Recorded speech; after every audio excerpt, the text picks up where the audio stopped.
They want to know who you're with. Next thing, you can't go anywhere. They're controlling what you put on, when you're allowed to eat. It goes on and on. And the next thing, they're putting their hands on you. And unfortunately, there are many people every single day throughout the entire world that get unalived because of DV situations. And my heart breaks for every single person that has had to endure DV situations, or a very controlling or a jealous relationship, because it's not good.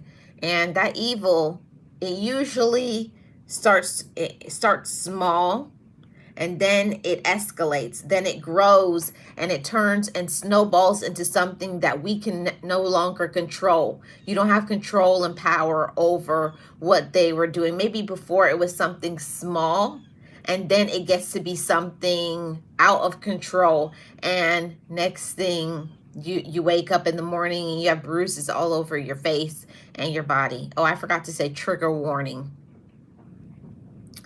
It's so important to come to that space, motivators. And I'm not just saying this as an issue for ladies. It happens to the gentlemen too. You know, my male audience, yeah, because they get involved in DV situations where a woman cannot keep her hands to herself, or she has anger issues and jealousy. See, everything that I talk about over here, I don't do no one-sided things.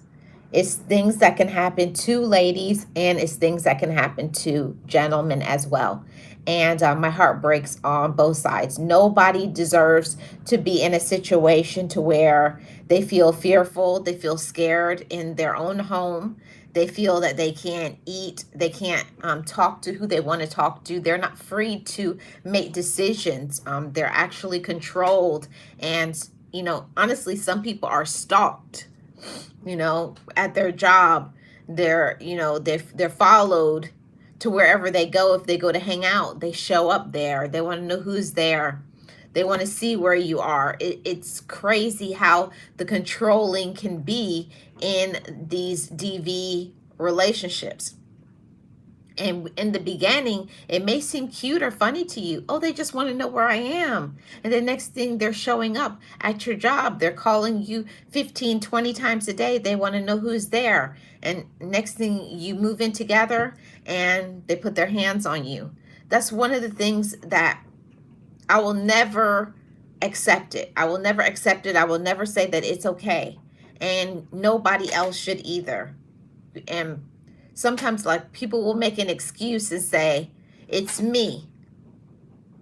It's me. It's me. Because they blame you. Oh my goodness, Lakeisha. If you feel unsafe, if you need somebody to talk to, my email is always available.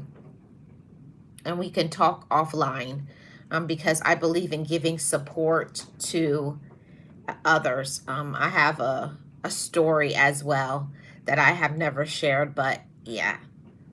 So if you are open and you want to talk, I'm here to give you some support.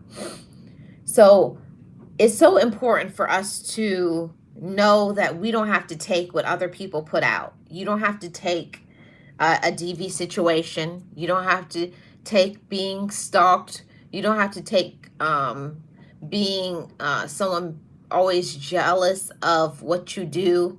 You know, they're always saying you're cheating on them.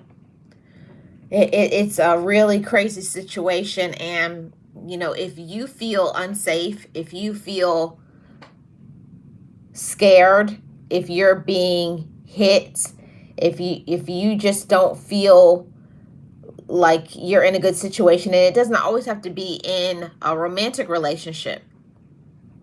It can also be from siblings or your parental figures. There's so many people that hide the abuse that they are enduring.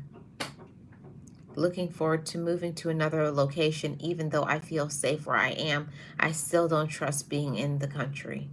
Okay, Lakeisha. If you don't feel safe, please go somewhere where you feel safe, okay? I wanted to say this to everybody.